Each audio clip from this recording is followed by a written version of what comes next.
Granite முறைகேடு குறித்து விசாரணை நடத்தும் IAS அதிகாரி சகாயத்திற்கு வந்துள்ள கொலை மிரட்டல் கடிதம் குறித்து போலீசார் விசாரணை மேற்கொண்டுள்ளனர்.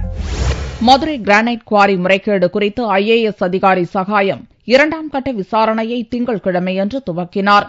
2வது நாளாக செவ்வாய்க்கிழமையன்றும் பொதுமக்களிடம் புகார் மனுக்களை அவர் வாங்கினார். இந்நிலையில் சகாயம் விசாரணை நடத்தும் கனிம வளத்துறை அலுவலகத்திற்கு திங்களன்று மாலை ஒரு பதிவு தபால் வந்தது. அக்கடிதத்தில் கிரானைட் குவாரி குறித்து விசாரணை நடத்தக்கூடாது என்றும், தொடர்ந்து விசாரணை நடத்தினால் சகாயத்தை கொலை செய்து குவாரியில் வீசி விடுவதாகவும் மிரட்டல் விடப்பட்டிருந்தது. தனது உறவினர்கள் கிரானைட் குவாரி தொழிலில் ஈடுபட்டிருப்பதால் அவர்களுக்கு சிக்கல் வரும் என்பதால் சகாயம் விசாரணையை தொடரக்கூடாது என்றும் கூறப்பட்டிருந்தது.